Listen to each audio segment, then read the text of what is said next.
Welcome to the Stronger Than Steel podcast with your host, Austin Davidson and John Keir, talking Steelers all the time. Now, here's Austin and John. Hello, and welcome back to another edition of the Stronger Than Steel podcast. My name is John Keir, I'm one of your co-hosts, and joining me as always is Austin Davidson, our other co-host. Hello. How you doing today, Austin? It's finally over. The Antonio Brown saga is over in Pittsburgh. How do you feel? I feel sad and disappointed for several reasons. I mean, obviously, you never want to see your star players like that go. But the whole process was a pain. The whole getting to learn where he was being traded was a pain. Him ruining his draft value was a pain. And then finally seeing what the Steelers got for him, which is basically pennies and dimes for a Porsche, is a pain. And it really does suck. It really does hurt. I didn't even think that I was concerned the Steelers were going to take a second round at the minimum. So it kind of hurt. I'm still sad about it, but it is what it is. He's 31 years old. He's a pain in the locker room. He wanted a brand new deal, which he got. So I feel sad. How do you feel? It's still kind of amazing because 3 months ago today, the Steelers were in the thick of a playoff push, and there were problems going on with him all year, but I don't think it was anything where we were expecting this to happen. Nope, it all happened so quickly. It was originally he asked for a trade. He never formally asked. Then it was official that he asked for a trade, and then he just made his stock worse and worse and worse, and here we are. So now the official trade, which has been agreed upon, it won't be official until this upcoming Wednesday when the new league year begins and free agency begins. But Brown has been traded, at least in agreement, to the Oakland Raiders for a third-round pick and a fifth-round pick in this year's draft. Again, it was a very tough situation with the Steelers and what was going on with Antonio Brown, how he tanked his value. The Raiders probably offered the best of any team. That would make sense given what the fact that the Steelers accepted that deal, but it's still difficult to swallow just everything that happened. But I still think it's addition by subtraction in the sense that he is out of there. It's tough because there's a lot of dead money on the cap this year, but that won't be there the following year. So it's really just something you got to deal with this year.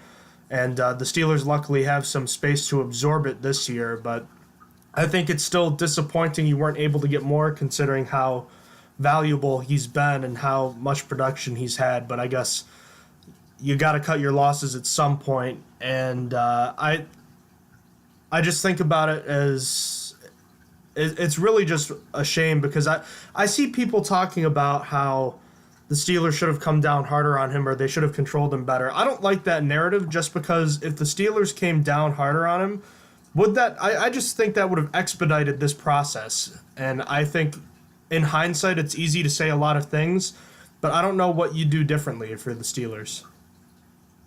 No, it's really, you're literally right. They would have expedited the process. Yeah, sure, maybe after the Facebook Live video, they could have punished him in some other way besides just telling him he needs to lay off social media.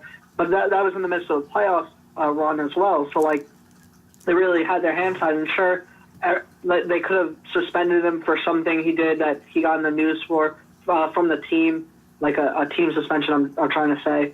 But it just again would have just expedited the process. He probably would have wanted out. He's a diva. At the end of the day, Antonio Brown is a diva. And we could tell this because he doesn't even.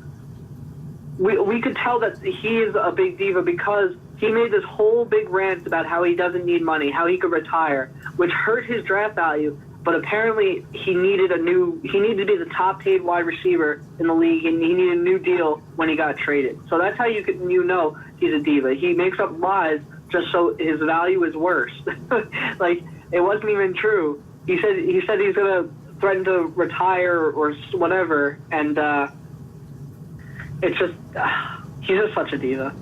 And when you think about it, again, for those saying they shouldn't have given Brown the deal in Pittsburgh a couple years ago, that was a very team-friendly deal Brown signed. And when you think about it, yeah, maybe his I'll just back up here. I listened to a podcast where a reporter who covers the Steelers was kind of talking about Brown's behavior and how he was always kind of a diva, at least through the middle 20 teens, if you will, from 2012, 2014, right around then. But he was saying that his behavior, his name is Dan Kovacevic, his behavior really changed starting a couple years ago. And I keep going back to this. I really think something changed with Brown after he got hit by Vontaze Burfict in the wild card game in January of 2016. I don't know if he necessarily has brain damage, but maybe just something changed where he realized just how dangerous the game of football is. I don't believe he had a serious injury like that before. Maybe he just, I don't know what it is, but ever since then his behavior changed and he just became more and more of an issue with the team. And with his contract expiring, I think it would have been like 2017, his old contract would have expired. It would have been ludicrous at the time to try to trade him. Sure, you don't want to reward bad behavior, but at the same time, how could you let the top receiver in the game in terms of production over the past 3 to 4 years at that time, how could you trade him when you're trying to make a run at a championship? I don't see how you could have been able to, A, get enough value for him at that time either, or B, how you could have been able to justify that decision. You really can't. There's no justifiable way. It's like, I don't think Brown realized how, at the end of the deal, how Pittsburgh makes their contract. That Pittsburgh makes it so that they don't have baggage at the end of the contract. I think he realized the importance of guarantees throughout the contract, because if he stuck with Pittsburgh this year, there was zero guarantees. From what I remember, the $21 million that's dead cap is money that he's already made. It's money he already has gotten. And it just hurts against the cap. He was doing no guarantees this year, from what I remember, and the same with next year and the year after that, before his new contract with Oakland. I mean, that technically doesn't exist yet, but he was at zero guarantees. I think he didn't like that. I think that he felt like he deserved that, but I don't think he realized that when he first made the deal with Pittsburgh, how important guarantees were. So I think that played a role in it as well. The Steelers only guarantee money to quarterbacks beyond their first year. That's an important thing to note. So we talked about the return. I guess what I'm hoping the Steelers do with this return is trade up in the draft, and I don't expect them to trade up in the first round. I kind of want to see them use the picks that they've acquired to kind of move up in the second round, or maybe if they're lucky, they can try to get a different second round pick, or add use one of those thirds that they have to maybe get an extra second round pick if you throw in a couple fifths or something like that. I want to see them have 2 second round picks is kind of what I'm getting at. If you can get 3 picks in the first 2 rounds, you can hopefully address a couple of your outstanding issues, including, hopefully inside linebacker and wide receiver. Because I have to think, if you have 3 picks in the first 2 rounds, one of those has to be a receiver, and at least one of them is a cornerback or inside linebacker. Yeah, no, those are the 3 most positions of need right there. So if they select anything else, it's going to be rough. I mean, they could take a safety possibly, but I really hope they don't. I don't think a safety needs to be taken in the early rounds. It's a pressing need for inside linebacker, cornerback, and wide receiver now that Antonio Brown is traded. See, what they don't need a prototypical safety. What they need is like a dime backer who's like a safety linebacker hybrid. And I don't know who. That's more of a position I feel like that's better filled through free agency than it is the draft. Those players are hard to find in the draft that can immediately come into that role year one. Yeah, it's going to be free agency is going to be telling on what the Steelers need the most, because right now they might be able to get like some depth at corner. There's no available corner that I'm going to say is going to plug that hole. Inside linebacker, they could plug that hole. There's a possibility that because of Quan Alexander's ACL tear, he's not going to be that expensive, because inside linebackers aren't even that expensive. Like the top ones, I think. I don't remember exactly, but I'm pretty sure the highest paid inside linebacker is only at like $9 million, and I can guarantee Quan Alexander wouldn't be getting that from other teams. Excuse me. From because of his ACL tear. So that's a possibility. I don't think so. I could see a plug at inside linebacker. There's also no plug at wide receiver. So that's gonna be really rough because like the top guys are like Cole Beasley and Tyrell Williams and Golden Tate. So it's going to be telling what the Steelers need after free agency if they make any moves in free agency. Obviously, they don't have that much cap room anymore. We'll see how much the Ben extension coming does, and we'll see if they cut Morgan Burnett, which they haven't yet, which is quite frightening to me at the moment. But, we're going to have to see after free agency. It's also worth noting, I was checking, I actually think the Steelers' extensions of Ramon Foster and Maurkice Pouncey, which we'll get into in just a minute here, will actually help the cap room, the cap space a little bit. And then they could what am I thinking here? They could restructure stuff onto its contract to give them a little more space too. So the Steelers are not done in that aspect. And like you said, the whole Morgan Burnett thing is also interesting too. So, we'll pay attention to that. But the last thing I want to wrap up with Antonio Brown is, I guess, just his legacy in Pittsburgh now that it looks like it finally is over. We didn't even touch on the Bills either, but I guess there's really not much to say other than it's kind of amazing how Ian Rappaport messed that up and how strange that maybe there was a deal in place, but how it got shot down. It's honestly terrible. Based on what I heard, I don't know how true it is because obviously it wasn't from Rappaport, this report. But apparently the deal that was going to happen there was cut short because of Antonio Brown because he didn't want to go there and because the Bills weren't willing to give him a new contract or something like that. But supposedly, I forget the source. I would love to be able to cite it. So in case he was dead wrong, you guys could give him flack for that. But supposedly the Steelers were supposed to give their first round and Antonio Brown for the 9th overall pick in this draft and a 5th and 6th round. I think he said 2 mid-round picks, so I said 5th and 6th because I thought that was a safe guess. Which that deal is infinitely better than the one they got from the Raiders. I would have loved to see that happen. Having the 9th overall pick would have been huge, and it really stinks that that deal fell through. If that is truly what they would have gotten from the Bills. Agreed. But anyways, I guess we can talk more about that another time, but it is kind of a moot point now. But Brown's legacy in Pittsburgh, how are we all going to remember him 10 years from now? I'm going to remember him as probably the best wide receiver in the NFL for his time. I'm not going to take it away from him. He was. And it's not just my Steelers blinders. I truly thought he's been better than Julio Jones for his career. What he's done has not been, over a 6-year span, has not been repeated. He's the only player to have 100 receptions in 6 seasons. The only other player that did it was there's a few that did 5, I believe. I know Brandon Marshall is one of them, but it's just he's one of the best wide receivers of all time in the NFL. I can't put him outside the top 20. He's definitely top 20. I would probably even put him top 15. He's just one of the best wide receivers to ever do it, and I'm not going to take that away from him just because he's a little dramatic. It's like I'm sure when all is said and done, it will hurt his Hall of Fame thing if he even gets there, if that's possible, like Terrell Owens. But he was one of the best wide receivers to ever do it, and that's how I'm going to remember it. How about you?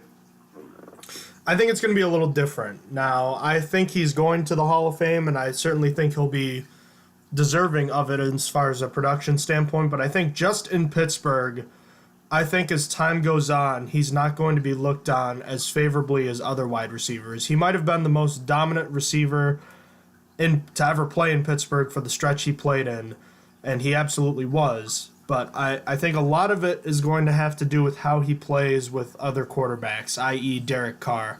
How does Brown play over the next 3 seasons, Austin, I think will determine how he's looked at in Pittsburgh. What if and I'm not saying he's going to bomb, but what if he's just okay? What if he just has, maybe what if his production drops? Maybe he has 90 catches for 1,200 yards this year, and then he drops down to 80 and like 1,000 the next year? What if his production drops off and he's just clearly not the same wide receiver in Oakland or anywhere else as he was in Pittsburgh? I think that. Well, go ahead. What if it could be due to his age though? Because he is 31, and next year he'd be 32. And going forward, like he. Well, not that I agree with the way he went about anything, but I think ultimately his legacy is not safe, if you will, at least in the minds of Steelers fans. And I think that the fact that we're going to look back and he's not a record holder for the Steelers in receiving yards, receiving touchdowns, any of the major receiving categories, I think that's going to hurt him too. And I also think that not winning a Super Bowl is also going to hurt him as well. I mean, the Steelers won just 3 playoff games in the time that he was, in his prime. The Steelers won 2 playoff games his rookie year, and he did contribute to 2 of the playoff wins his rookie year, but that was different. He wasn't a starter then. I think over time, fans are gonna remember guys like Swan, Stallworth, and Ward more favorably because of the fact they won Super Bowls, because they were Super Bowl MVPs, because of the way they played their entire careers with Pittsburgh, rightfully or not. I think that's how it's going to be. I still think he had the most dominant stretch, again, like you thought, in the 6-year period, but I still don't know if that'll be enough for it to hold up over time, at least in Pittsburgh. Yeah, we'll see. You know what's actually funny that I'm thinking about now that we're talking about Antonio Brown's legacy in after this trade? Something interesting to note that Juju Smith-Schuster could quite possibly become one of the most. He's already in a lot of people's like top guys list, but Juju Smith-Schuster could be the hero for Pittsburgh come next season. Depending on how Smith-Schuster does next year in the number 1 role, he could become. I'm going to even say he could become the most loved Pittsburgh Steeler of all time. That would be a huge list to come to the top of. But if he can have a season where he puts up monster numbers, like exactly like AB's, and just does that, I think he's going to be one of the most loved Steelers of all time. After that, he would need to do that and then win a Super Bowl MVP. That's kind of where I'm at on that. Yeah. Okay. Yeah. There's a lot to do, but he would definitely go. I think if next year he just repeats that, he becomes top 10 immediately. If he's not already for some people. Agreed, and let's kind of transition now with kind of loved Steelers to 2 popular guys in the locker room, Maurkice Pouncey and Ramon Foster, both of whom have been given extensions. Maurkice Pouncey has become the highest paid center on a per year basis. So he's going to be making $11 million. It's a 3-year extension, but really it's really only 2 on top of the contract he has. The last year of his contract is being thrown out, if you will, for this new deal that he has. Really just 2 years being tacked onto the deal he has, making it 3 years. And Ramon Foster was also signed to a 2-year, $8.25 million contract. So he is likely in the last contract of his career with the Steelers. Which one do you want to talk about first? Let's talk about Pouncey, because I feel there's less to say. At least for me, there's less to say for Pouncey. All right, so Maurkice Pouncey, I think it's really kind of amazing that he's done what he's done the last few years. Remember I think it was the ankle injury he had in 2015, didn't play a single snap outside of the preseason, 7 surgeries, and a real question of whether or not he was ever going to play again. Sure enough, he's been playing again, and he's been playing at a high level. The analytics crowd doesn't seem to love him like they used to early in his career.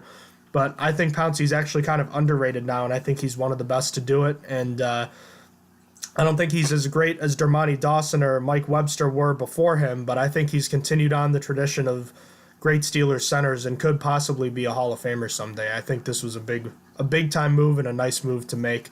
Keep him around, and as we know, he'll likely be walking out when Ben Roethlisberger walks out the door too. Yeah, this was definitely a necessary extension, exactly for what you just mentioned. I read a report that Ben said if you want to give me an extension, you got to give Pouncey one first. So Pouncey signing this extension, because Pouncey even said it came out of nowhere. which is basically telling, like, yeah, okay, they wanted to do this one so they could do the Ben one. And it's important in that regard, too. Obviously, Pouncey, as a player, is one of the best. He's one of the best centers. He's honestly the only All-Pro the Steelers had this year. He's a second-team All-Pro. And it just tells on how good he is. He's just one of the most athletic centers in the league. And obviously he got that respect because of it. And this is a really good extension. So how about Ramon Foster? Ramon Foster, the undrafted free agent from long ago, it feels like now, has been a constant for the Steelers. What do you think of this signing? Well, it's definitely one that I was kind of surprised with. You and I were both kind of thinking Foster was going to leave, especially after the tender that B.J. Finney got, but Foster is returning to Pittsburgh, the only team he's ever played for, the second longest tenured player on the team, certainly on the offense, I believe. 2009 undrafted free agent, a polar opposite upbringing from Maurkice Pouncey, the first-round pick, but Foster's as consistent as they come with the Steelers, and even I'm still surprised he accepted a contract for only, just over $4 million a year, but it's a really great contract for the Steelers, and Foster does get a little more money than he's averaged throughout his career, which is nice. And he gets one more shot to win a championship. I'm happy for him, and I'm happy to have him back. And even if he does struggle this year, you can still cut him next year without having to worry about too much in dead money. He's the player rep on the team. He's one of the leaders. He's a good guy. I'm very happy to have him back, and it makes interior offensive line a non-issue as far as I'm concerned this offseason. Yeah, it was really interesting. I knew that Foster was either going to the Titans or coming back, and that was it. If he got neither of those teams, he was retiring, even though he said he wanted to play. I knew it was either Pittsburgh or Tennessee. Those were his only options. I was surprised that he did take such a small contract to stay with the Steelers. I was almost sold. I was probably ready to put money down that he was going to Tennessee because it just fits so perfectly. His whole family lives in Tennessee. They just got rid of Quentin Spain, or they didn't just get rid of him. He's a free agent this year, and they have no sign of wanting to pay him because he wasn't that good. And Foster's a reliable guard that would have been a veteran presence for them, and I thought it fit. So I'm glad he came back. I'm surprised that I was really surprised after that B.J. Finney news. I thought it was for sure like, all right, well, we're moving on from Ramon Foster. But I also think Ben played a role in this one too because he texted Foster how much he wanted him back. I wonder if it was like a Jerome Bettis thing, like when Ben was like told him, it's like, yo, just come back for one more season and that'll be it. Because apparently that's what did it. Ben texted Foster and was like, I need you to come back, man. I need you back on the line to keep it the same. So I wonder if he said, like, yeah, if you stay here for 1 or 2 more years, you'll win a championship. That would be funny if it happened the same exact way. But I doubt that exact conversation happened. But yeah, I'm glad that Foster is back. And we were just talking about a couple of the offensive linemen. Kevin Colbert and Ben Roethlisberger seem to have wanted the entire offensive line returned intact. But ultimately, there is going to be at least one change, and that is at the right tackle position. The longtime starter at right tackle, Marcus Gilbert, has been traded to the Arizona Cardinals for a 6th-round pick. The Steelers and Gilbert appeared ready to part ways on the morning of March 8th. Gilbert tweeted next chapter with a couple of emojis, seeming to indicate that he would be looking to start somewhere new, as the reports soon surfaced that the Steelers were shopping the 31-year-old tackle. Usually you see that, and it means they're trying to get anything for this player before they cut him. You just saw it with Justin Houston in the Kansas City Chiefs earlier today. But the Steelers managed to save $4.9 million in cap space with the trade. Gilbert has 1 year left on his deal. Gilbert played all 8 of his previous seasons with the Steelers after being a 2nd-round draft pick from Florida in 2011. And I thought Gilbert was a top 10 right tackle in the league when he was healthy. The problem is the last 2 years, issues with his health and a PED suspension really hurt him. And with now the drafting of Chukwuma Okorafor makes a lot more sense. It's possible this was in the cards for a while, especially with the struggles that Gilbert had to stay healthy this year. I don't like trading away good offensive linemen, but the fact of the matter is Gilbert just hasn't been playing as much as he hasn't been worth it as much the last couple of years because he just hasn't been on the field. Yeah, in terms of the compensation, I was actually genuinely surprised. I know the night before this happened, we debated about it, trading Gilbert or not. And I was willing to just swap fifth and sixth or sixth and fifth to get whatever they want, whatever they could get. I was genuinely shocked that they got a 6th-round pick for a guy on a 1-year contract who hasn't been very available the past 2 years because of injury and obviously the 4-game suspension he got.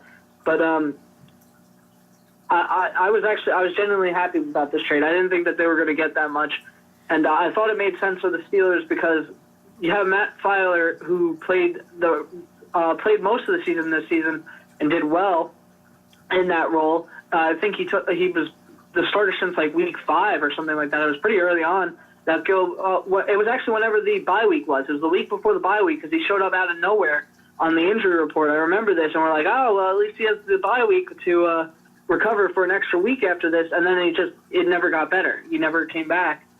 And Filer played there was nothing different. It was just the same exact Steelers offensive line. Obviously, Gilbert is still talented. I think that he's going to be really good in Arizona. It's a really good trade for Arizona because they need offensive linemen more than anything. But for the Steelers, it just didn't make sense. When you have Matt Filer there, you have Chukwuma Okorafor waiting to get his shot behind there, and then they kept Zach Banner on the roster the entire year when it seemed unnecessary. So I have blind faith in Zach Banner, too, because they saw something in him, something to keep him on the roster the entire year. They were scared that another team was going to take him that bad that they had an extra offensive lineman for almost no reason, it seems. So I'm putting money down on Zach Banner at least being able to be decent because the Steelers held on to him for an entire season when they could have used that roster spot for anything. So for me, this trade made perfect sense, especially with how much cap room they were getting from it. Because the $4.9 million, that's a lot. I think before the Antonio Brown trade, Maurkice Gilbert was the 8th highest paid Steeler on the roster. So, and saving $4.9 million, that's a big chunk of money to spend somewhere else. That's basically all the rookies right there. $4.9 million should almost cover all the rookie, assuming that the Steelers don't pick all 10 picks. But I like the trade. I was happy about it. I thought it made sense for both teams, and I came out happy. Yeah, I was very surprised the Steelers got a 6th-round pick. I was expecting they were going to have to cut him, to be honest with you. But definitely a good move. And in hindsight, I was mostly against it because I didn't think the Steelers would be able to get anything worth their while, but they did. So it was a good move. And then one last move with the offensive line. We talked about it earlier. The 2nd-round tender on B.J. Finney, just over $3 million. I like it. You're not going to get a team offering up their 2nd-round pick for B.J. Finney, so he's definitely coming back. And I don't think $3 million is a lot for a guy that plays both guard positions and is your backup center. Oh, yeah, no, that was a really good thing. I just hope that after this season, the Steelers can retain him. It's going to be rough. I don't know how his contract looks after this, how hard it's going to be to extend him. But with Ramon Foster coming back for 2 seasons, I hope he could wait just a little bit longer. I almost feel bad for him. I was ready for Finney to be the starter. It's been so long. I hope he stays, but if after next season he goes, I wouldn't blame him. He's ready for a starting position. I thought he was ready this year.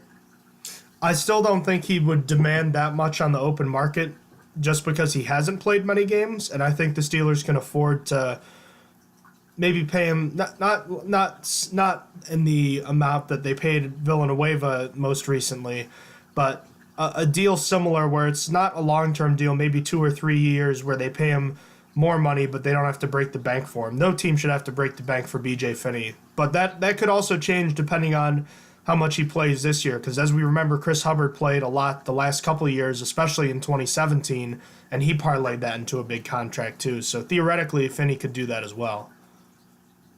Yep.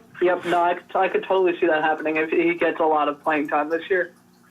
The Steelers have placed an original round tender on tight end Xavier Grimble, meaning that he could still theoretically negotiate with other teams for a contract, but if another team signs him, they're not going to get anything from him the Steelers won't get any compensation. I thought the Steelers could have theoretically cut him and then signed him back for cheaper, but they, for whatever reason, chose not to. Grimble, a 26-year-old, has caught 22 passes for 236 yards and 3 touchdowns over the last 3 seasons with the Steelers. I think bringing him back is important. Normally I wouldn't have cared, but since it's looking like Jesse James will leave via free agency, he's someone you needed to bring back, I think. Yeah, I agree. I feel like the tight end market seems to be like broken this year. It seems like this is going to be really rough to sign some free agents. So likely, if they could get Grimble back for cheap, that would be ideal. But just a spoiler, I don't know if we even put it in the NFL news to talk about, but Nick Boyle, the Ravens tight end, got $6 million a year on a three-year deal. So he got an $18 million contract, and he's a blocking tight end. So that's not ideal for the market for a tight end, because now all the tight ends are going to be demanding a big amount of money because of Nick Boyle being the best blocking tight end in the league, according to the Ravens people. I was reading a lot. I was like, why did this man get so much money? So the tight end market might be a little bit broken. So it'd be better to retain Xavier Grimble if possible and then draft another one. This all assuming that Jesse James does leave, but either way, I like the move regardless. All right, let's move into our pre-draft stuff, Austin. It's that time of year again, and as has been the case the last 2 years, we kind of like to go in order from what we believe to be the lowest amount of draft or free agency need, and then we kind of work our way up to what is most important and what's most needed. So the last 3 years, we've started with special teams, and I believe quarterbacks too. I know we definitely did quarterbacks first last year too. We kind of lumped them together. And of course, the Steelers drafted a quarterback in the 3rd round last year, which, we certainly weren't expecting at first. But I think this year it's safe to say there's no reason to expect the Steelers to draft a quarterback. There have been no hints by Kevin Colbert or anybody in Steelers management that they will be looking at a quarterback. So I think it's safe for us to talk quarterbacks early this year. And, of course, specialists, I think they'll always be the first we talk about. So, that's just kind of where I am. So, what do you want to talk about first? You want to talk about quarterbacks this year? Or you want to talk about special teamers? Because we each got a long snapper, a kicker, and punter that we looked at this year.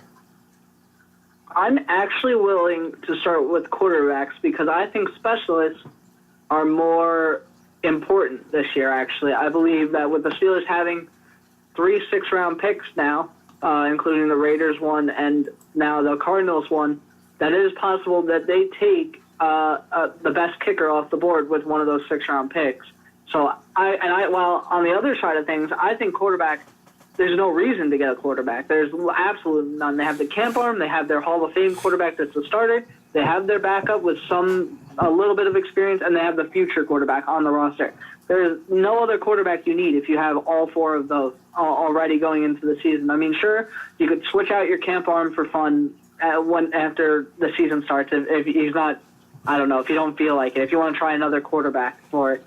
But other than that, the quarterbacks are set. You can't even make an addition anywhere where you could justify wasting a roster spot on another quarterback. So you are referring to the quarterbacks on the roster. That's obviously Ben Roethlisberger is your starting quarterback. You've got Josh Dobbs, who was your backup last year. Mason Rudolph was your number 3. And, the number 4 guy, Brogan Roback, the old Hard Knock star with the Cleveland Browns, is your camp arm. No free agents or potential losses here. Let's talk about some potential storylines. And one thing that we kind of hinted at, or you talked about, was a possible extension for Ben Roethlisberger, which could free up some cap space. This would likely be the last extension I would have to imagine that Roethlisberger signs in his career. That has to be coming soon, right? I'm thinking within the next 3 days. I think before free agency starts, because the Steelers need that extra little bit of cap space going into free agency if they want to make a move. It's going to be telling. If they don't do it within the next 3 days, we know for a fact the Steelers aren't going to make a big move. If they don't free up a little bit more cap space, we know that nothing's happening and they're sticking to how they normally are, even though the team just got worse. So I'm hoping within the next 3 days the Ben Roethlisberger extension comes. Do you think it's coming soon or later? I expect it to come before the new league year, 100%. The backup quarterback battle. It's interesting now. We've got a fourth-round pick from 2017 and a third-round pick from 2018. Josh Dobbs and Mason Rudolph. How do you think that this backup quarterback position plays out? Who's going to be the backup quarterback for the majority or all of 2019 in your eyes? I think it's still going to be Josh Dobbs, but you could easily sell me on Mason Rudolph winning it because Mason Rudolph had a first-round grade from the Steelers, and that's why they took him in the third round. They decided that he was the best player available and that they had a first-round grade on him, so of course they're going to take him. Josh Dobbs was not in the same boat. I thought Josh Dobbs was going to go later in the draft when I looked at him that year, and he ended up being a fourth-round pick, and just so you could easily sell me on Mason Rudolph being the number 2 by the end of it, or being for the most of the year. But I think Josh Dobbs is going to be the number 2 for most of the year because he actually has a few snaps at least in regular season play, in meaningful play, even if it wasn't very good. I mean, I'm never going to forget that his first regular season snap that he got, the 21-yarder to Juju Smith-Schuster that converted a third down after Ben got the wind knocked out of him. That was like the most lit moment. It might be the most lit moment of his career. Hopefully not, but it was really dope. Then he came in for the Raiders game, and that wasn't as good, but I still think that having those snaps, it helps him. It helps him going forward, and it gives him a little bit of an edge over Mason Rudolph going forward. What do you think? Well, I'll tell you what, Mason Rudolph better be the backup quarterback because if he's not, that's very, very disappointing. You're talking about a guy with someone you had a first-round grade on that fell to you in the third round, and he can't win a backup quarterback job in his second year. That's bad. That's really, really bad. So he damn well better be your backup quarterback this year. That's all I'm going to say. All right, we already covered the need at this position, so I guess what we're going to do, it's a little different this year. We don't really have anyone that we think the Steelers could possibly be targeting. So instead, we just looked at a bunch of quarterbacks. We looked at guys that looks like they're going to go in the first round, guys that could be a mid-round, and a couple guys that could be late-round draft picks. So I guess we'll start with our early guys.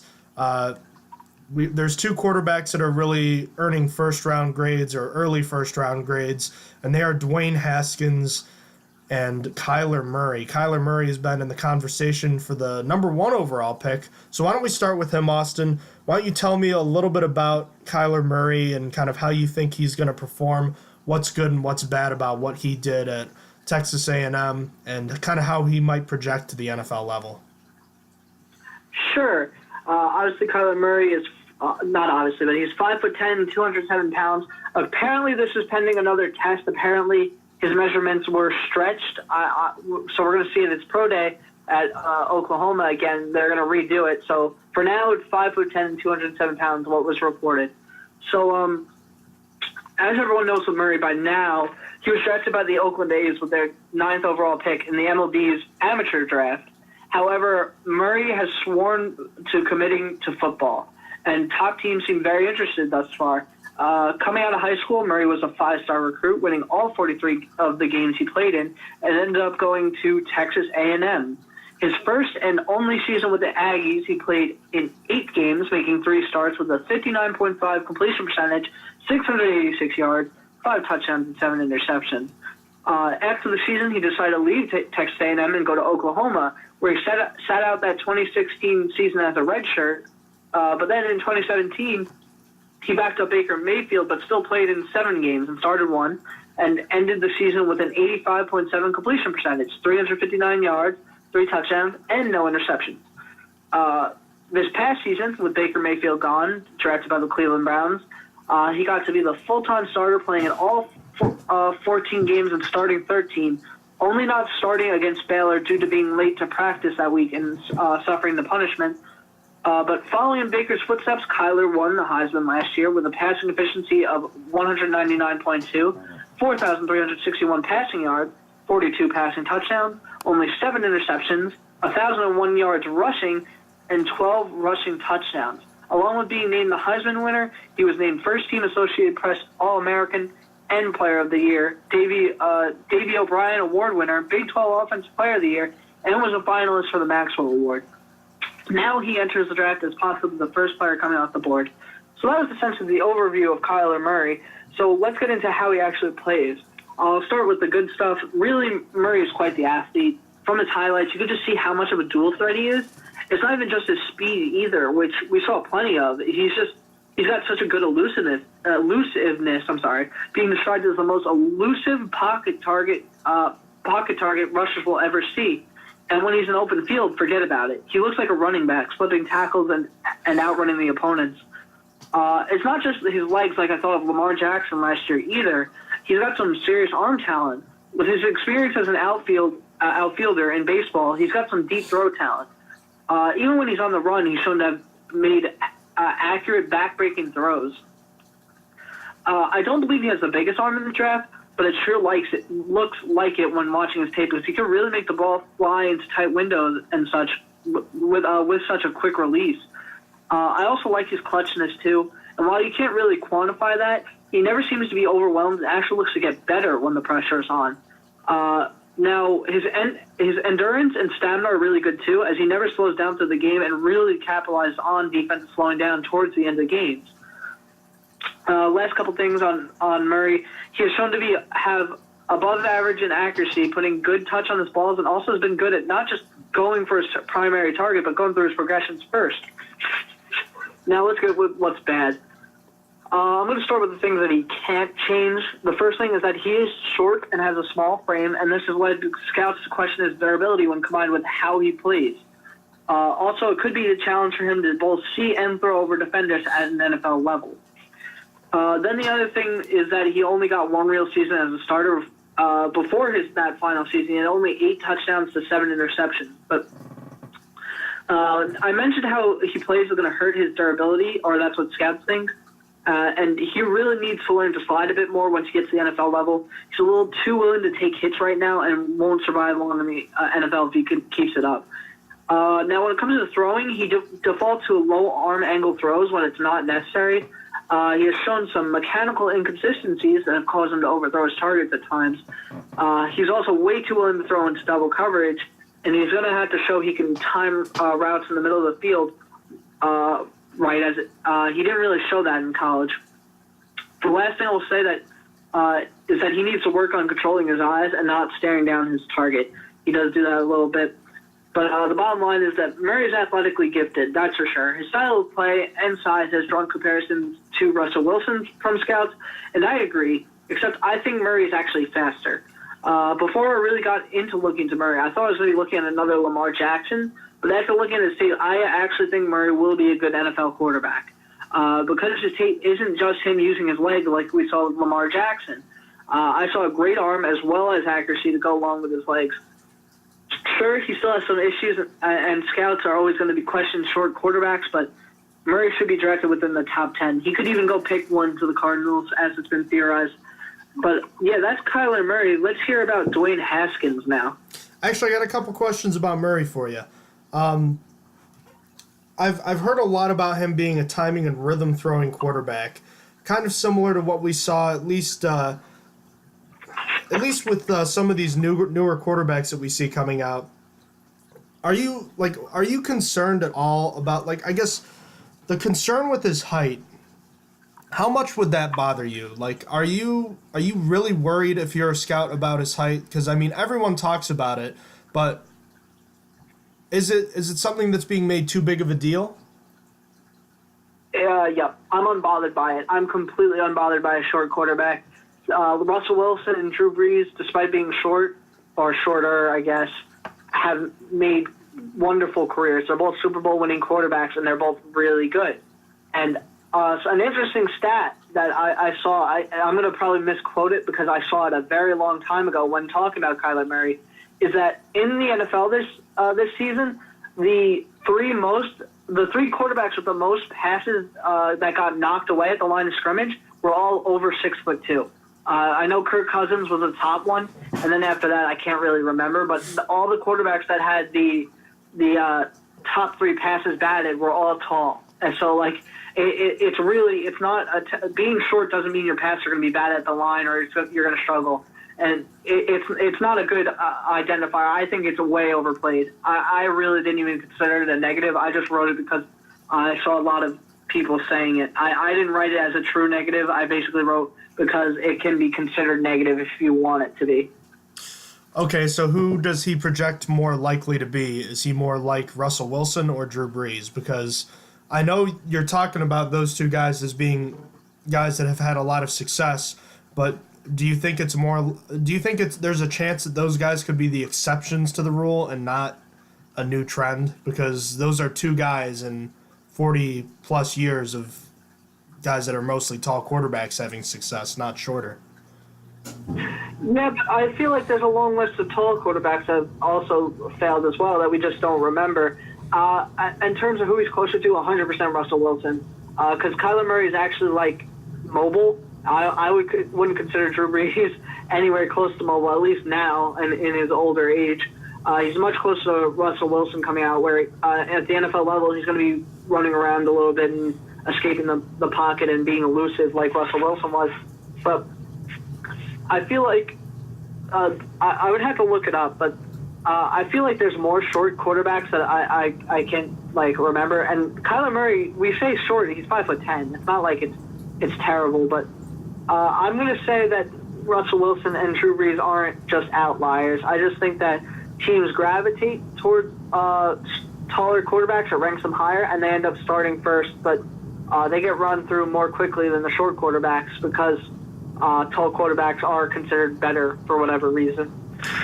It does help that hitting the quarterback has become something that's been kind of governed a bit by the NFL, so quarterbacks are lasting longer and are withstanding the pounding a little better. So that does bode well for someone who's smaller like Kyler Murray as well. So how do you see his career playing out? I know it's very tough to project, but kind of you see him as like a 10-year starter, a multiple Pro Bowler? Is that what you see him as?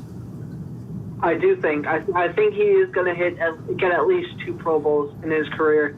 I think he is going to genuinely be a good quarterback, and I think he's going to last. I'll give him 8 years. I'll say it's a shorter career because of his play style, but I think he lasts. I think he's a good quarterback. I think he's going to come out decently. All right, Ben.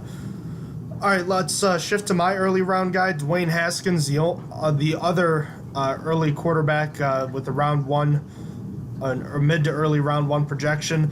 6'3", 231-pound redshirt junior. He declared from Ohio State this offseason. He was a former Gatorade Player of the Year in Maryland as a senior in high school, giving you a bit of a background on Haskins. He was considered a top 5 pro-style quarterback during the recruiting process. And you might remember, college football fans, a few years ago when Ohio State was going to the national championship, they had 3 different quarterbacks that were playing between Braxton Miller, Cardale Jones, or J.T. Barrett. Haskins was waiting in the wings as a redshirt freshman. After his redshirt season, he came on in 2016 as a backup. He memorably replaced J.T. Barrett and led Ohio State to a comeback win over the hated Michigan Wolverines. Haskins became the full-time starter in 2018 after J.T. Barrett departed for the NFL draft, and Haskins quickly made a name for himself. He threw 50 touchdowns to just 8 interceptions while passing for just under 5,000 yards and completed 70% of his passes, leading him to be named the Big Ten Player of the Year. So he definitely had a big-time year at the college football level last year. And I'll talk a little bit about what makes him such a special quarterback. He's a strong-willed young man who's had his eyes on the NFL his whole life. He's had a good collection of people, including NFL wide receiver Mohamed Sanu, mentoring him, and his production at the top level of college, like we saw last year with 50 touchdowns, is pretty rare. He's a throwback pro-style quarterback, a big-bodied guy, kind of the opposite. If you want to talk about Kyler Murray as breaking the trends, Dwayne Haskins is more of the typical trends we're used to seeing. He's got a big-time arm with a lot of talent, and he's not afraid to take chances. Haskins was counted on to make big-time throws in big moments against good teams at Ohio State, and typically came through There weren't many of those moments, but he did come through in the moments where he was asked to produce. He doesn't let his lack of mobility hurt him in most areas. He does move well in the pocket and can deliver the ball in the face of pressure, which is a problem for most young quarterbacks. And he also knows how to protect himself from defenders, which is important when you're not a mobile guy. Actually, Haskins has the strength to be able to break away and shed smaller defensive backs in the pocket as well. And when it comes to actually throwing the football, watching the tape makes it quite clear. Haskins is just a natural passer, and his throwing motion is precise and compact. It's really beautiful to look at. And despite not making many starts in his career, he's shown a mature ability to read defenses and move on from his first read when he was in college. Scouts are going to love the deep ball that Haskins has. His effortless motion coupled with a deadly fastball and a precise target makes for a deadly deep ball. His arm is strong enough for him to make late decisions on throws where he's trying to make a safety or linebacker move off his spot. And to wrap things up, Haskins does keep the ball close to him when he's in the pocket. That makes it harder for defenders to dislodge the ball from him. And if that already weren't difficult enough from defenders, he is terrific at sensing pressure off the edge too. There's really a lot to like with Dwayne Haskins. He has signature wins. He had good production in college. It was limited, but good production. And he has attributes that aren't typically seen in a guy who started in such a small number of games at the college level. He moves well in the pocket and reads defenses well, and he protects himself. So those are all things you typically want to see in a quarterback coming out of the draft. What's not so good, though, is that despite all the great production he had in college, it really is rare to see such a few amount of starts coupled with NFL success. Typically, guys have more success when they've played more in college, which is why it was a little interesting to see that Haskins declared this year instead of going back for his final senior season, but he decided that he was ready. Another concern that teams are going to have is that Ohio State's really good, and there's not much Dwayne Haskins could have done about this. But Haskins hasn't faced many difficult decisions. I said he did come through in most of the situations he did have, but he didn't have many difficult, adverse situations as a quarterback. His team was winning most of their games by 20 points. The big concern, though, with Haskins, as we already know, is that he's not that mobile. He doesn't really scare anybody when he breaks the pocket. He's kind of lazy. He's got heavy feet. He doesn't outrun linebackers and quick defensive linemen. He's just not someone that you're worried about when he breaks out of the pocket.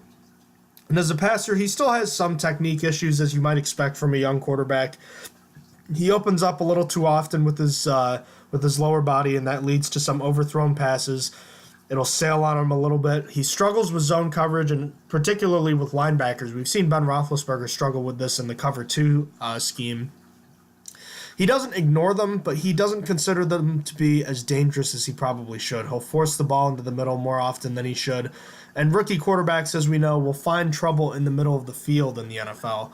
Haskins can make good reads, but will often stick with his first, even though coverage might suggest he goes off that first read. Because of his great arm talent, he'll still try to force it in there. And he also loves to fire bullets like Cam Newton, which means he needs to learn how to use more touch on some of his passes. So overall, Dwayne Haskins looks like, in my opinion, the best pure passer in this draft. He has a good frame, and without a doubt, he's got a good arm, and he's got good production from, granted limited, but good production at the college level. There are some issues to work through, such as his lack of mobility, his struggles in making decisions despite being able to read coverage. And again, this can be attributed to the fact that he has started so few games, and the fact that he hasn't played in high leverage situations often is also a bit of a concern. But on the plus side, he should continue to grow and has a natural presence in the pocket. He's a good leader and he's a pretty confident guy. Haskins should get the Patrick Mahomes treatment ideally in 2019 behind a starter. That should help him immensely, but I'd have to imagine he's going to get thrown into the fire his first year, which time will tell how he does. But his limited slate in college probably won't translate to the pros right away because of how few games he played. But I think he's a solid first-round selection, and he's the guy that has the upside to be a Pro Bowler in the future. I like Haskins. I think he's a solid quarterback, but just overall, a decent guy. You have any questions for me on him? I'll do the same thing you guys started with Kyler Murray. Do you think that he will last as an NFL quarterback? Will he be a decent starter? See, it really depends on me for like where he goes. I keep going back to the New York Giants because they seem, for whatever reason, to be insistent on Eli Manning being the guy. So let's just say he ends up in New York with the Giants and he sits most of this year on the bench. I think that's good for him. If he goes somewhere else, let's just say, I don't know, who's a team that desperately needs a quarterback right now? Redskins or Dolphins? I mean, Redskins traded for Case Keenum, but Dolphins maybe. All right, let's just say the Dolphins. I don't know if their offensive line is that good or not, but let's just say he gets thrown into the fold there, and he's facing he's facing a Bill Belichick-led defense twice a year. Dude's gonna get eaten alive. I don't know. When young quarterbacks go through really tough, adverse situations, and Haskins hasn't faced much adversity in college, I don't know how it'll work because you see a guy like David Carr who had all the potential in the world. The dude got mauled in the NFL with the Houston Texans, and he just never recovered. So I think if he goes to the right spot, granted you could say this about a lot of people, I think if he goes to the right place and sits for a year or doesn't have to play a ton, I think that'll help him as opposed to being thrown to the wolves and have to make plays right away. I think that could hurt his confidence and could ultimately hurt his potential. So I guess overall, I think he'll last a decent while, but I think a lot of it is dependent on where he goes. If he goes to somewhere like the Giants, I think he'll play 10 years, have a couple Pro Bowlers. I don't see him as being a Hall of Famer, but then again, you don't usually see Hall of Famers right away in the draft. But I think he'll be a good player. Okay. That's good to know. All right, let's move on to our mid-round guys. I know you have another early guy, if you will, but he's been looked at as more of a kind of a late first rounder or maybe early second rounder. Talk to me a little bit about Drew Lock, the Missouri quarterback. Well, he's 6'4" and 220 pounds, and coming out of high school, Lock could have really gone wherever he wanted. He had been a participant in the Elite 11 camp and also was the Kansas City Metro Player of the Year as a senior. He decided to start his FBS journey in his birthplace of Columbia, Missouri, with the idea he would probably be able to play right away. And this is what happened. But that was not a good thing for him, as he started in 8 of the 12 games he played in, throwing for 1,332 yards, the completion percentage of only 49.1%, 4 touchdowns, and 8 interceptions, which is pretty bad. He did improve his sophomore season, having a 54.6 completion percentage, an SEC high of 3,399 yards, 23 touchdowns, and 10 interceptions. Then in 2017 is where he really took off. He threw for an FBS leading 44 touchdowns, 3,964 yards, 13 interceptions, and a completion percentage of 57.8. In his senior season, he refined his accuracy, throwing for his highest completion percentage of his collegiate career at 62.9%, as well as the least amount of interceptions with 8. With the 28 passing touchdowns he had, it also left him with the best touchdown-to-interception ratio in his college career, despite throwing for 44 touchdowns the year before. So what's good about Locke? His best attribute is his great arm strength. You could see it when he throws into tight windows, which Locke doesn't back away from, as he plays with confidence in that regard. He throws quickly and with good anticipation, too, which you see the best quarterbacks in the NFL get the ball out quickly. Then I like how he reads the field. He makes sure to scan the entire field using his eyes to move safeties, and also doesn't get caught up on just his primary target. Locke was good at spreading the ball in college. Locke has probably been best on the deep ball, showing decent touch and accuracy to give his receivers a chance. Then he's got some good movement, showing sudden and twitchy body movements in the pocket that have helped keep his sack total low because of said mobility. Also, while he's on the move, he's good at keeping his eyes down the field. Finally, his completion percentage has been hurt due to a lot of draws from his top targets over the past few years. With some NFL receivers, he would probably have a higher completion percentage than 62.9. That's for sure. But that wraps up positives for him. Getting to what's bad about him. Simply put, Locke is frustratingly inconsistent with his accuracy. Sure, he has a cannon of an arm, probably the biggest arm in the draft, actually, but he is shown to throw too hard on short throws that don't need it, while also throwing behind on slants and crossing routes. So his short accuracy, which this never makes sense to me. I don't understand how a quarterback can be worse on the shortest throws, but it's probably the worst for him. That being said, though, across the field is hit or miss. As for his throw, there are two problems I saw. Firstly, he drops his arm a lot, leading to a lot of batted passes. This would only get worse in the NFL. Then he throws with his arm rather than his body, which leads to a truncated follow-through, which could be contributing to his accuracy problems. Almost all the rest of his problems have to do with how he performs and reacts within the pocket. From his tape, you can see there's an obvious connection between his poise in the pocket and decision-making and how much pressure he's up against. As his decision-making and poise fall off of a cliff quite quickly when there's a lot of pressure. He just isn't good when forced to throw on the move. He just doesn't square up when forced to move out, and we could see his production dip when this happens. There wasn't a single highlight I saw with Drew leaving the pocket and making a nice throw. Not a single one. I watched highlights for every single prospect I looked at. So he even needs work while staying in the pocket, at least with his footwork.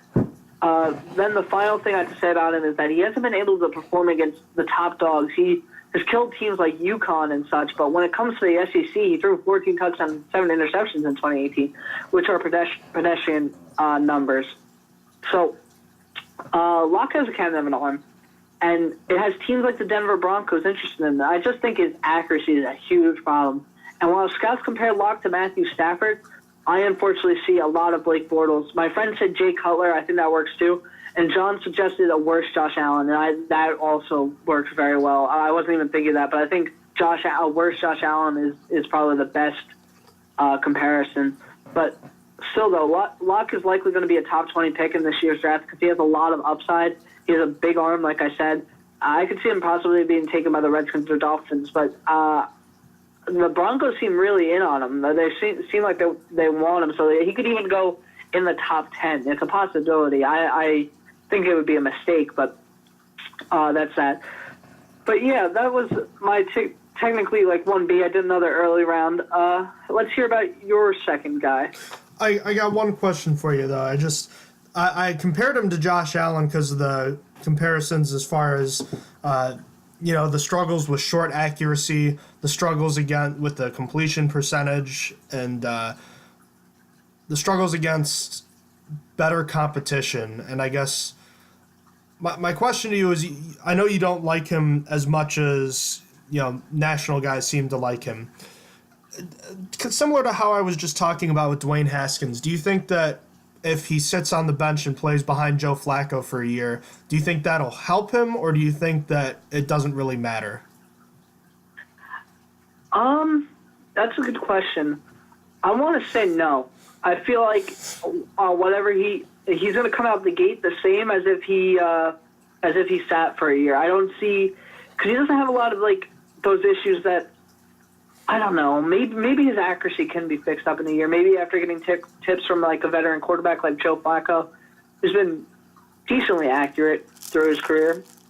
Maybe it would help him, but I want to say no. I think it's going to be the same. If he sits for a year or comes out the gate as a starter early on, I think it's going to be the same result. Okay, I just wanted to get your opinion on that. Okay, then.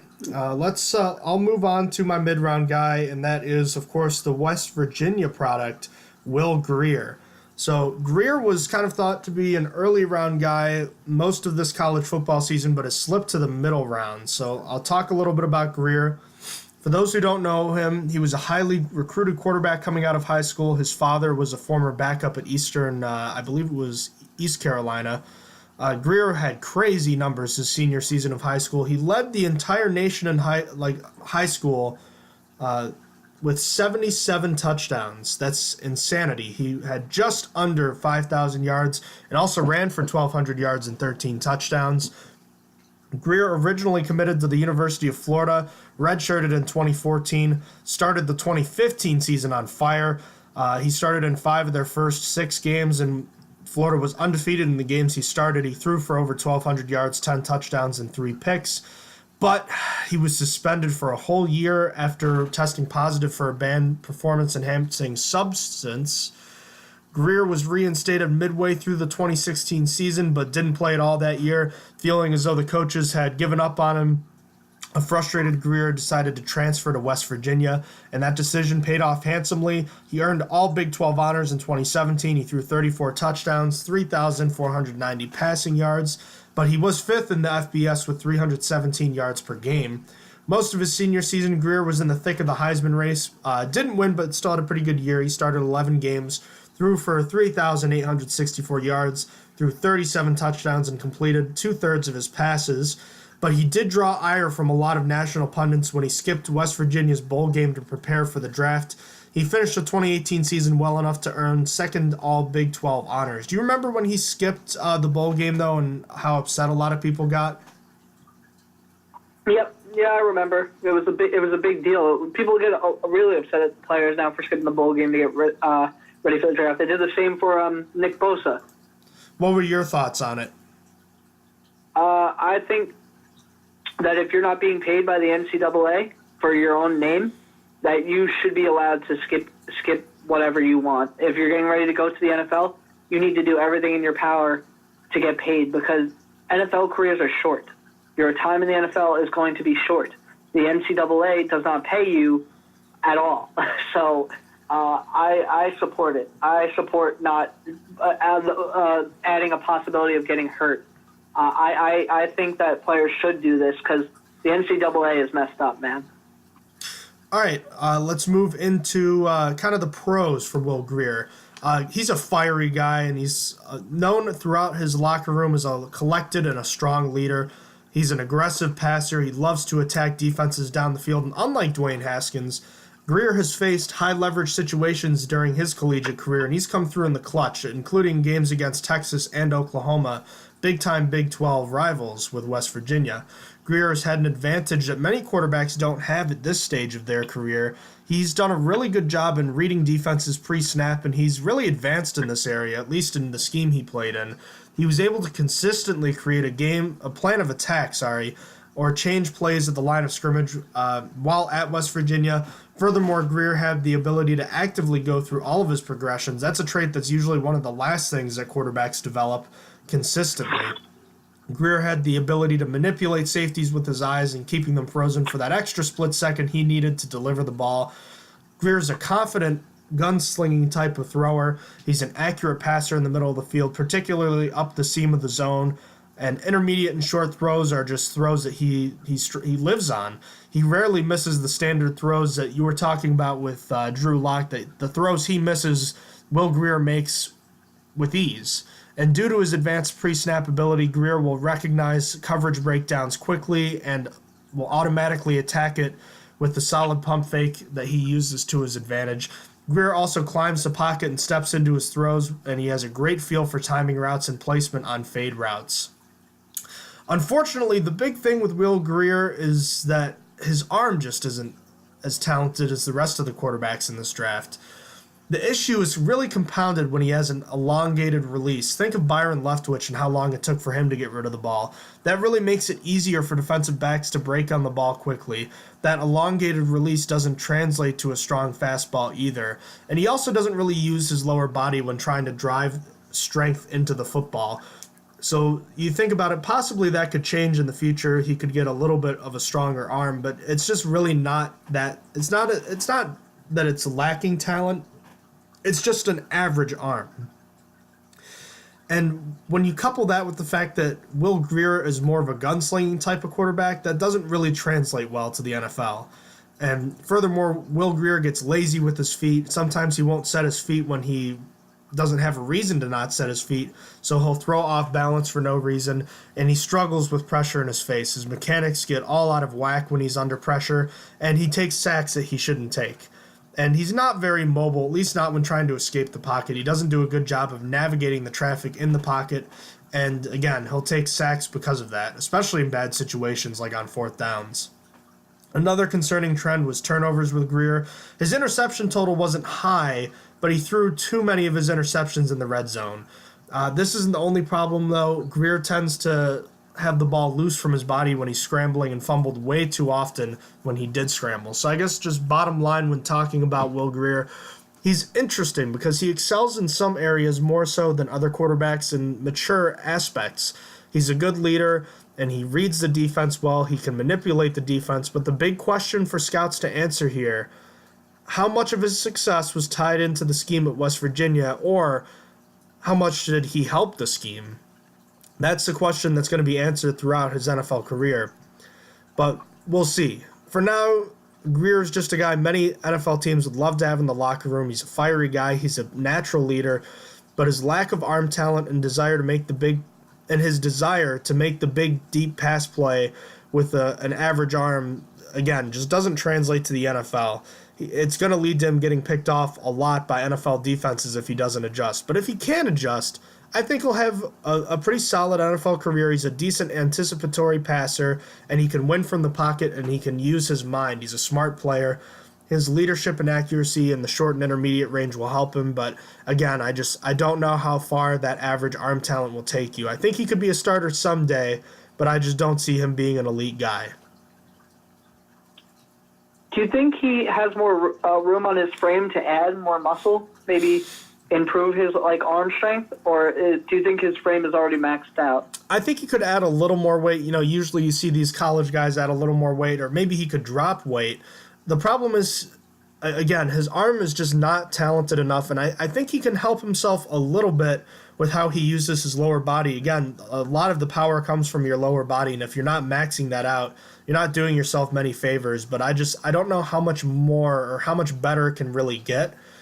The big thing for him, again, is the fact that he's a gunslinger in the mold of a kind of like an Alex Smith, if you will, as far as the arm strength. And I mean, we've seen guys have success in the NFL without super strong arms, but right now he needs to make an adjustment from being kind of like a Jay Cutler mold where he thinks he can make any throw, to an Alex Smith kind of guy where he won't make the dangerous throws. He'll protect the ball, but he'll still make plays, Yeah, I got you. All right. So with that, let's move on to your third quarterback, kind of a later round guy, and someone that does have ties to, I don't know if he was a star, but he does have quite the big ring, if you will. Yes, my late round guy is Brett Rypien from Boise State. I apologize in advance if I pronounce his name wrong, because every time I look at his name, I want to say Rypien, but it's Rypien. He is 6'2" and 210 pounds. Brett is the nephew of former Washington Redskins Super Bowl MVP, Mark Rypien. Coming out of high school, Brett was considered one of the top recruits in the country, as he had set the Washington State record for passing yards with 13,044, and also won Washington State Player of the Year by throwing for 4,552 yards and 50 touchdowns. Coming to the Boise State Broncos, he got his chance immediately and was pretty successful. He won Mountain West Freshman of the Year award and garnered first team all-conference accolades for a 63.6 completion percentage, 3,353 yards, 20 touchdowns, and 8 interceptions. The next year, he was a first-team All-Mountain West after throwing for 3,646 yards, completing 61.9% of his passes, throwing 24 touchdowns and only 8 interceptions. As a junior, his stats weren't as nice, but he still did solid, getting second-team All-Conference recognition for his 2,877 passing yards, 16 touchdowns, 6 interceptions, and a 62.6 completion percentage. However, he saved his best season for last, and in 2018, Rypien was voted the Mountain West Conference's Offensive Player of the Year after setting conference records for career passing yards and completions. He had career highs in passing yards with 3,705, touchdowns with 30, completion percentage was 67.2%, and a career low in interceptions with only 7. An excellent season before entering into the 2019 draft. So what's good about Rypien? Rypien has both high football IQ and is a very accurate passer when it comes down to it. He has been shown to be able to read a defense pretty well, and when he can't, he has also done well at getting the defense to show their hand with cadences and such. He used his eyes well, too, to his advantage, showing safety to the wrong side while also keeping his eyes downfield, even when there's pressure. Speaking of pressure, he's got a good pocket presence and knows when to step up in the pocket. Then I would describe his dropbacks and throws as smooth and fluid, and his throwing motion is nice and short. Then he has a really solid pump fake. He could draw it back in and switch it, switch target at any point. I think the best thing about him, though, is his accuracy for sure. He has proven to have a good time in anticipation as well as shown to be accurate on short, intermediate, and deep throws. So what's bad about Rypien, or not so good? Most of Rypien's negatives come from his strength and stature. For starters, he's not the ideal size for an NFL quarterback, and has small hands, and these two things lead to a lot of in-game problems that he has. He has a fumbling problem, without a doubt, and his hands definitely contribute to that problem. But he also isn't very strong, and we saw him be taken down by arm tackles at the collegiate level. So you have to wonder what would happen to him at the NFL level. Then I'm going to conclude this as a strength problem as well, but he doesn't throw with enough velocity. I watched his highlights, and he can get it 40-plus yards down the field, but what I noticed is that the ball took more time than it should have to get to his target. And on a lot of these good highlights, I found myself thinking an NFL defensive back would have made it there to intercept it or at least break it up, because it just takes so long for it to get there. In fact, a lot of his interceptions have come from that. He leaves a lot of touch throws short. Then finally, he's not very athletic, providing no threat from his feet. And when a defender is right in his face, there's literally nothing he can do about it because of his lack of mobility and athletic ability. He's just not very elusive at the end of the day. So scouts have compared Rypien to Nick Mullins, but I personally see a weaker Case Keenum. Obviously not college Case Keenum. I'm talking NFL Case Keenum. I don't see him getting faster, but if he could put on a little bit more weight while at the same time increasing his arm strength, I think Rypien could be a decent NFL quarterback. But for now, I think he could be a backup and will likely go early in the 5th round. I was a little bit not shocked, but I thought, based on what I read about him, I thought he was going to be a 4th-round pick. But scouts think he's going to go somewhere between the 5th and undrafted. So I picked early 5th round because I think that he is a pretty decent quarterback and should go early. So, sorry, you go? I was going to just say, like, oftentimes you see with these later round picks, they're either very talented but didn't produce in college, or they just aren't super talented and did have a lot of production. So I'm betting this is just more of the latter, right?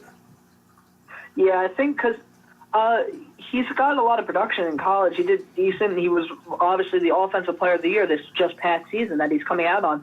I'm sure if he didn't win that, he probably would be considered undrafted, but he just doesn't have like the NFL size that teams want. He doesn't have that strength and such. He's accurate. He's accurate, and he has the numbers. He's not NFL like size. He doesn't look like a NFL quarterback. You know who he kind of reminds me of a little bit is Landry Jones in that sense. Yeah, that would be nice if he turned out to be a Landry Jones. I could totally see that. I think he's going to be a decent backup. All right. Well, I would take comfort in knowing that at least you're getting a decent backup quarterback if that is what he projects to be. My later round guy was kind of the exact opposite as far as what we were talking about in terms of college production or in terms of talent. And that is Tyree Jackson, the quarterback from the University of Buffalo. 6'7" and 249 pounds. This is a big, big man. And a little bit about Jackson. He was a historic quarterback in the state of Michigan. First-team All-State honors as a senior. And he finished top 5 all-time in the state of Michigan for high school football in career passing yards and touchdowns due to the fact that he started all 4 years at high school, and he was pretty good.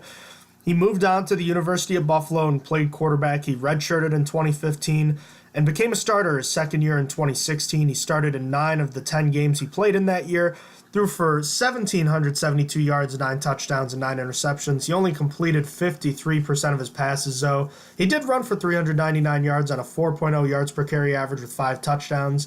But 2017, he really improved. All of his numbers across the board got better. He threw 12 touchdowns, 2,096 yards, and had just 3 interceptions. His completion percentage improved to 60.3%, and he also ran for 4 TDs on a 4.2 yards per carry average, but he injured his knee and missed the last 4 games of the season. He enjoyed a nice bounce-back year from injury in 2018, his redshirt junior season.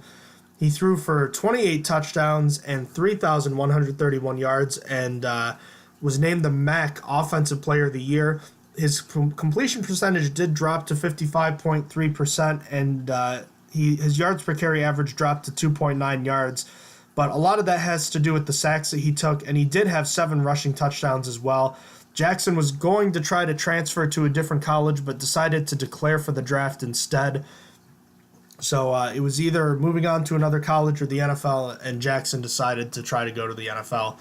So let's talk about the strengths, and I already mentioned it, but the first thing you notice with Tyree Jackson is his size. He's 6'7", 250 pounds. He's a big man, and he looks more like a tight end than a quarterback. His sturdy frame and big hands are a huge plus at the quarterback position.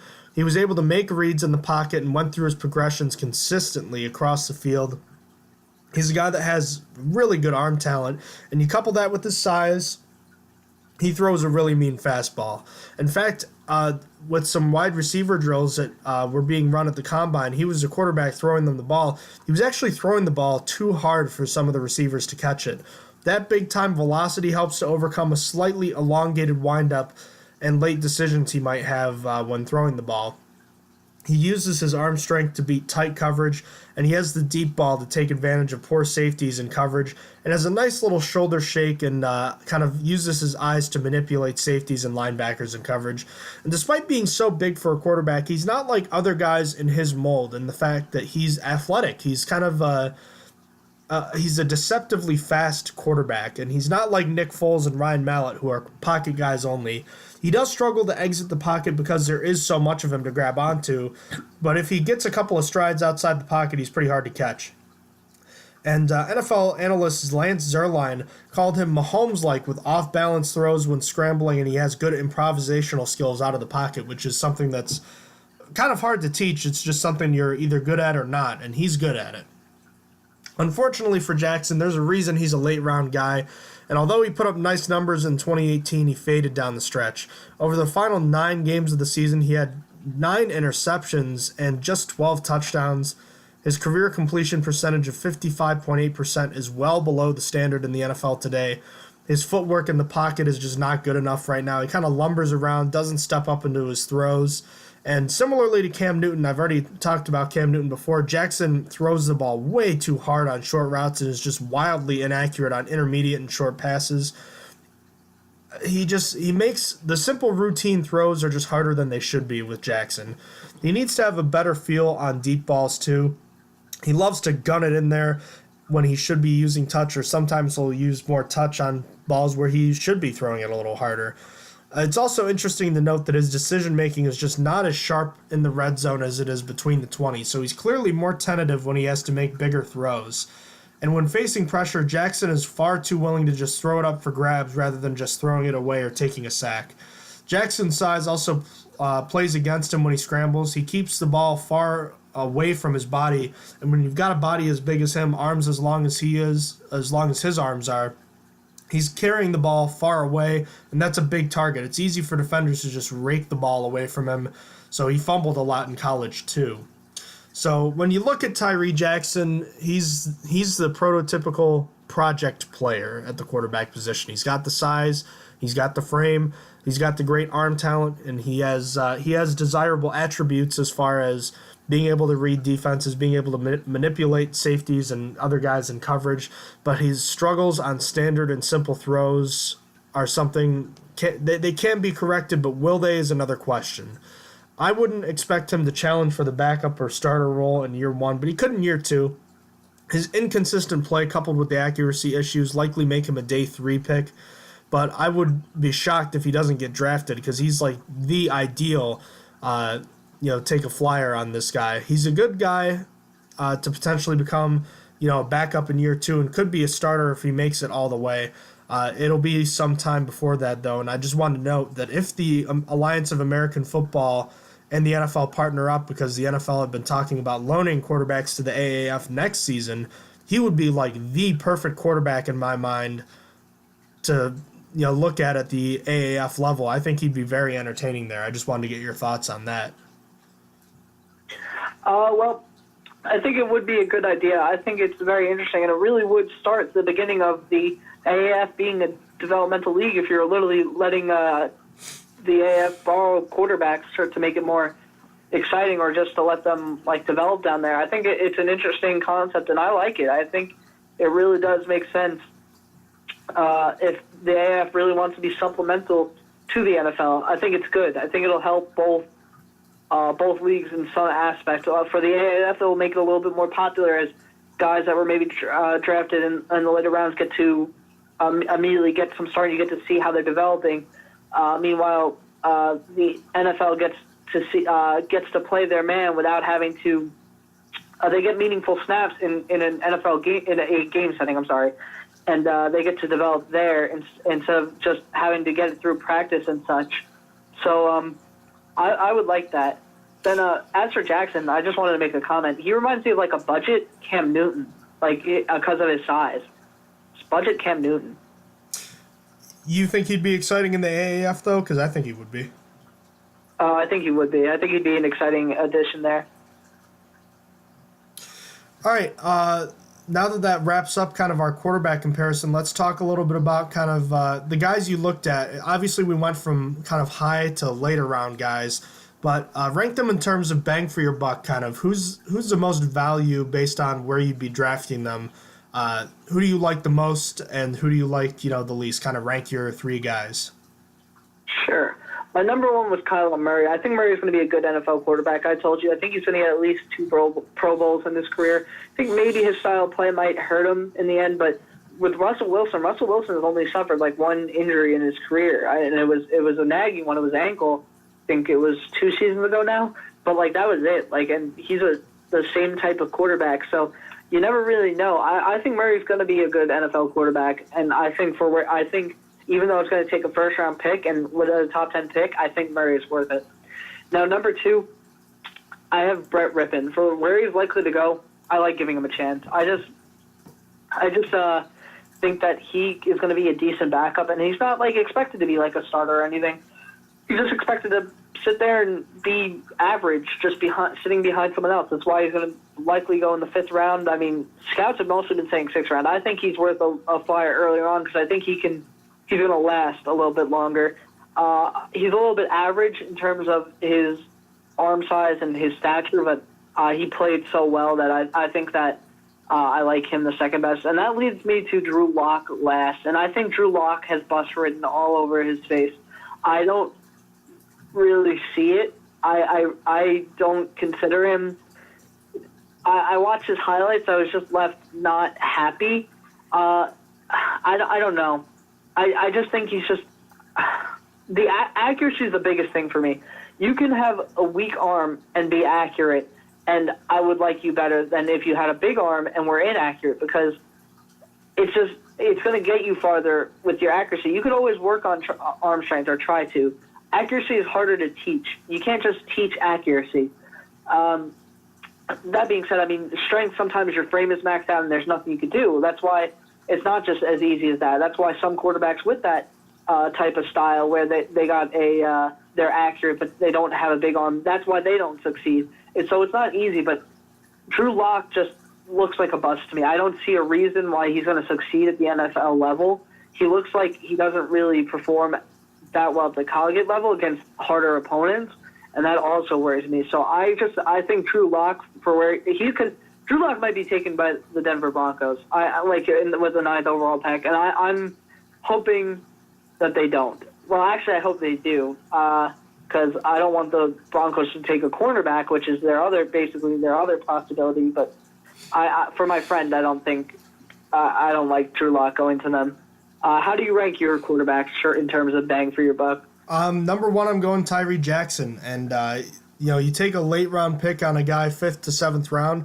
There's low expectations for this guy, and he's got the potential to possibly be a good starter in this league. He's definitely got the arm talent, and he played a good amount in college. You give him an opportunity to grow and develop, work with the coaches a bit. If he can figure it out, I think he's a multiple Pro Bowler if he reaches his full potential. That's obviously a big if, but I mean he's got the size, he's got the frame, he's got the arm. That's a great place to start. And if you can take a 7th-round pick on him, give him a couple of years to develop, who knows? He could also be out of the league. But, that's what the risk you run with taking a quarterback late in the draft like that. But I like taking that chance with Jackson if I needed a quarterback for the future. Dwayne Haskins, I had second, and although he's not mobile and he doesn't have a ton of production in college, which would make me nervous, the talent, confidence, leadership, the arm talent, it's hard to ignore. I think he's going to be a starter in this league for a long time, and depending on where he goes, I think he could have a very successful NFL career. And third, I have Will Grier. He's kind of the opposite of Haskins, where Haskins was a high-ceiling, low-floor guy. Grier is a low-ceiling, high-floor guy to me. His arm talent is just not good enough to be a long-term guy in this league. Alex Smith made it work, but he's also a mobile guy who, specialized on being able to make plays with his legs if there wasn't something there with his arm. Grier can't do that. He has to make plays from the pocket, and right now his mentality of being a gunslinger just doesn't fit with the type of player he's going to have to be in the NFL. I think he's either going to be a bust or a decent backup. So I just don't like Will Grier as much as an NFL quarterback as these other two guys. So now that we've gone over quarterbacks and we still don't think the Steelers are going to take any quarterbacks, I mean, it's got to be Roethlisberger, Rudolph, and Dobbs. And, I guess you can flip-flop the backups in whatever order you want, but, Roback is going to get cut. And unless if there's an injury or a sudden retirement, these are the guys that are going into the year. There's no reason to think the Steelers add any other guys, right? Yeah, no reason whatsoever. There's no reason to add one in the draft or in free agency unless, they decide just to switch out Roback if they feel like it. All right, we are just running over 90 minutes on this podcast, so we've had a lot to talk about with the AB news. You want to split this up? We'll talk specialists on our next episode. We'll have we can talk maybe specialists and running backs since this one is starting to run a little long. I think we could just do specialists in the NFL news because there's so much NFL news to get to. Fair enough. That also works because, again, it has been a while. And let's shoot to do that before Wednesday, though, because like you said, with free agency coming up, there'll be a lot more to talk about soon. So we'll shoot for specialists in NFL news, and we'll kind of go from there. Maybe we can get offensive line done later in the week with free agency. But I just wanted to get your kind of thoughts on that. So, all right, we're good to wrap things up now, then? Yep, we're good. All right, then. As always, thank you for listening to the Stronger Than Steel podcast. We appreciate you listening in as always, and we hope you like our pre-draft coverage. If you have any questions, feel free to email us at strongerthansteelpodcast@gmail.com. Check us out on our various social media platforms. We're on Instagram, Facebook, and Twitter, and we also post our episodes on SoundCloud, YouTube. We're on the iTunes podcast app. And check out our website, strongerthansteelnfl.blogspot.com. Austin, thank you so much for joining me again. And we're finally into the pre-draft process. And Antonio Brown is not a Steeler anymore, at least not until Wednesday. But it's finally over. And it's a new era of Steelers football. Make no mistake about it. With Brown and Bell on their way out, it is a new age of Steelers football. Yeah, it's definitely interesting. We'll see. It's going to be interesting to see how the Steelers perform this year without them. As always, thank you for listening to the Stronger Than Steel podcast. Have a great night. Good night. You have been listening to Stronger Than Steel podcast. Thank you for joining us today, and don't forget to check out our website listed in the description below.